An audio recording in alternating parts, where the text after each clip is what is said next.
नमस्कार, मैं जतन सिंह और आप देख रहे हैं चुरू झलक। आज सुबह से ही लगातार आप दोपहर के बाद से देख रहे हैं कि भोजान गाँव में मैं अभी हूँ और जो हवलदार करण सिंह जी हैं, उनकी मौत पर कहीं न कहीं संशय बना हुआ है।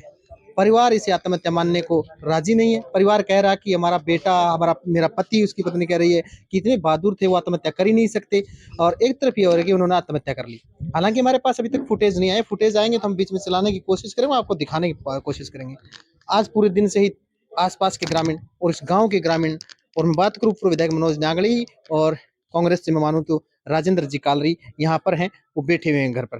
तमाम अधिकारी जो गण आए हैं आर्मी की तरफ से, उनके साथ वार्तालाप चल रही है, क्या क्या मांगों पर सहमति बनी है और आज दाह संस्कार क्यों नहीं हो पाया, इस पर भी चर्चा करेंगे और बातचीत करेंगे और बताएंगे आपको कि क्या कारण रहे कि अभी भी पार्थिव शरीर है वो बाहर, गांव के बाहर रोका गया है।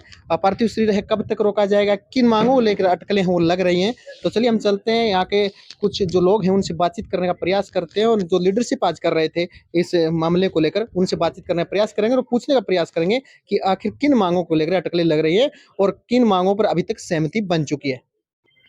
अभी हमारे साथ में सादुलपुर के पूर्व विधायक मनोज न्यांगले जी हैं, उनसे बातचीत करेंगे। आज जिस तरह का मामला यहाँ ऊपर हुआ है, एक तरफ देखा जा रहा है, बोले हैं कि आत्महत्या की है, परिवार मानने को तैयार नहीं है, परिवार बोल रहा है कि ये साजिश है कहीं की। क्या मामला है, किन बातों पे सहमति बनी है और किस मामले को लेकर अभी तक डेड बॉडी है वो रोकी जा रही है? देखिए, डेड बॉडी तो एक देश के शहीद का जो सम्मान होना चाहिए वो सम्मान नहीं हो रहा था। गार्ड ऑफ ऑनर्स किसी कारण से या इनकी लापरवाही से यहाँ नहीं पहुंच पाई, इसलिए अंतिम संस्कार में गार्ड ऑफ ऑनर के लिए अंतिम संस्कार वो रोक दिया गया। कल अंतिम संस्कार गार्ड ऑफ ऑनर के साथ करेंगे। परिवार की जो संशय है, क्योंकि घटना कलकत्ता की है, कलकत्ता में घटना घटी है, उनके बताए अनुसार कभी किसी ने कुछ बताया, कभी किसी ने कुछ बताया। इस कारण से परिवार का संशय है कि भाई इसने ये आत्महत्या नहीं कर सकता है, किसी के दुष्प्रेरण से या किसी ने इसको जबरदस्ती लटका दिया होगा। इस बात को लेकर संशय और इसके बारे में हम एप्लीकेशन देंगे। वहाँ मरग दर्ज हो रखी है कलकत्ता में, वहाँ के अधिकारी से भी हमारी बात हुई है और यहाँ से हम एप्लीकेशन लिखेंगे और इसके क्रियाकलाप के बाद सारे क्रियाक्रम हो जाएंगे। उसके बाद परिवार के लोग वहाँ आईओ के पास जाकर के इसकी जांच कराने के लिए काम करेंगे।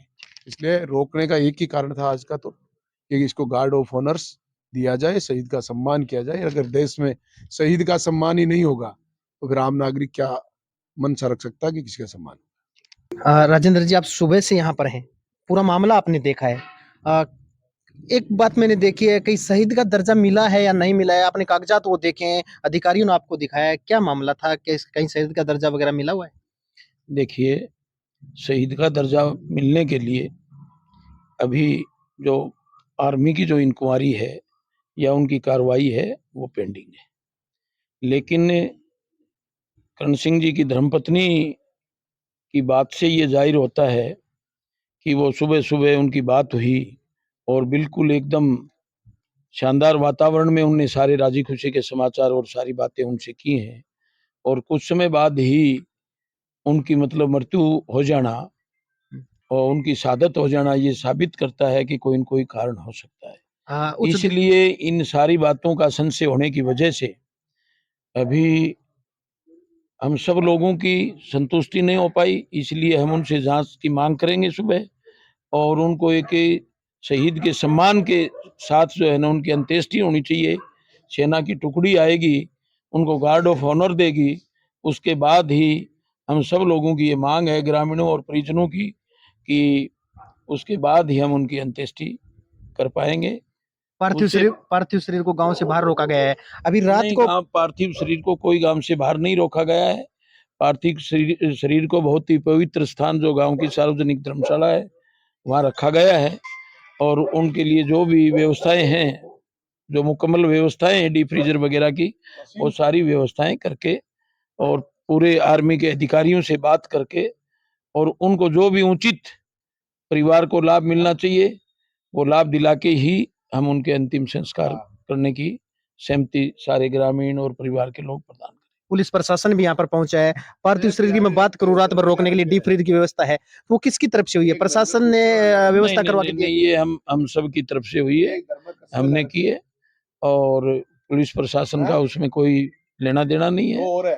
लेकिन पुलिस प्रशासन ने इतना कर दिया कि एक शहीद के मतलब पार्थिव शरीर को वो जब थाने ले जा रहे थे उसके लिए हमने ये मांग जरूर रखी कि भाई जब गांव में उनकी पार्थिव देह आ गई गांव में तो फिर गांव से थाने ले जाना ज्यादा उचित नहीं है। तो वो उनने बात हमारी स्वीकार कर ली, सेना के अधिकारियों ने भी स्वीकार कर ली और हम बहुत ही पवित्र उचित जगह जो हमारे मंदिर के पास जो धर्मशाला है उसमें उनके पार्थिव देह को रखा जाएगा डीप फ्रीजर में। क्या लगता है आपको, एक माँ ने अपने 6 फुट के हट्टे-कट्टे बच्चे को यहाँ से पाल-पोस कर बड़ा करके भेजा है, देश की सेवा करने के लिए भेजा है, वो आज कहीं न कहीं संशय के घेरे में उनकी मौत आ चुकी है, ठीक है?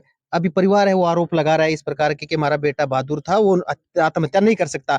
इस प्रकार जब मैं बात करूँ, आज डीप फ्रिज की आपने व्यवस्था की है, कहीं न कहीं आपको नहीं लगता था कि यहाँ प्रशासन है उसको व्यवस्था करनी चाहिए थी, यहाँ की सरकार है उसको व्यवस्था करनी चाहिए। एक गाँव वाले घर कब तक ऐसी ज़िम्मेदारियाँ निभाते रहेंगे? क्या इस सरकार की और प्रशासन की व्यवस्था की ज़िम्मेदारी नहीं बनती? देखो, सेना में जो जवान जाता है वो राष्ट्र की सेवा के लिए जाता है और राष्ट्र की रक्षा करता है और अपने परिवार और बच्चों को छोड़ के और हमेशा वो जो है वो देश की रक्षा में तत्पर रहता है। और ऐसे वीर सपूत को किसी भी किन्हीं भी कारणों से या कोई भी परिस्थिति वंश अगर कहीं अपमान उनका होता है तो वो बर्दाश्त के काबिल नहीं है। और उनकी धर्मपत्नी से जो मुझे जानकारी मिली है निर्मला कंवर से, वो यही कह रही हैं कि भाई वो स्वभाव से बहुत ही सहनशील और बहुत ही सोबर नेचर के व्यक्ति थे और उनने कभी भी गुस्सा करने की प्रवृत्ति उनमें नहीं थी।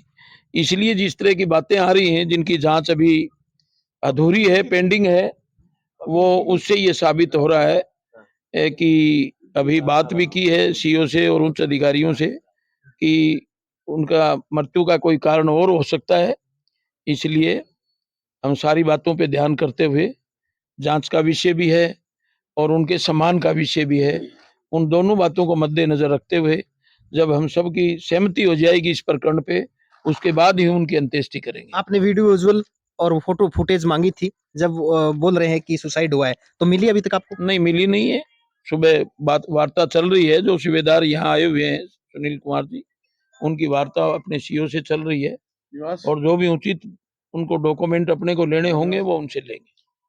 मैं आपको दिखा देता हूँ वो घर जहाँ पर करण सिंह का परिवार रहता है। ये तस्वीरें आप भोजान से लाइव देख रहे हैं इस समय।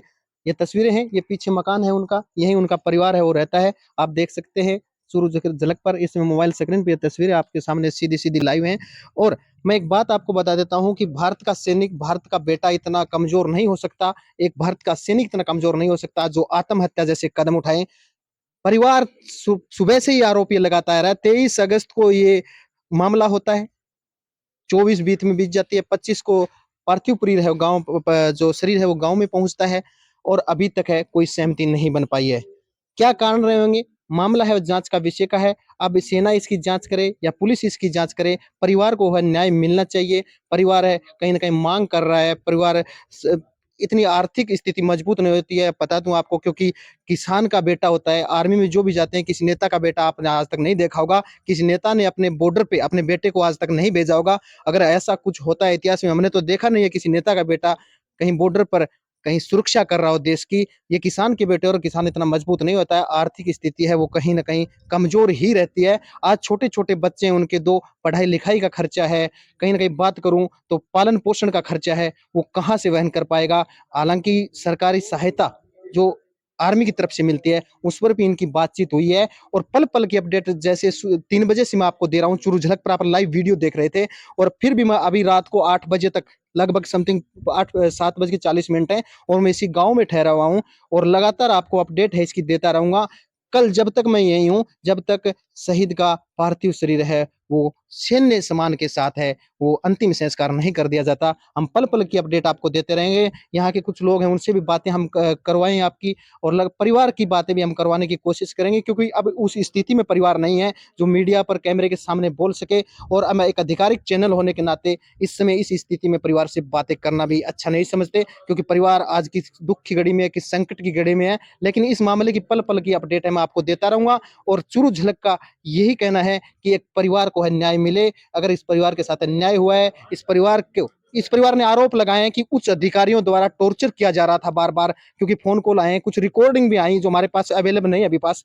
जैसे ही रिकॉर्डिंग हमारे पास आती है और उसमें क्या निकल के आता है, हम आपको सुनाने का प्रयास करेंगे। अगर यहाँ पर आर्मी ऑफिसर जो आए हैं, अगर बाइट देने वो उचित समझें, तो हम उनकी बाइट लेकर आपको दिखाने का प्रयास करेंगे, आखिर उनका क्या कहना है।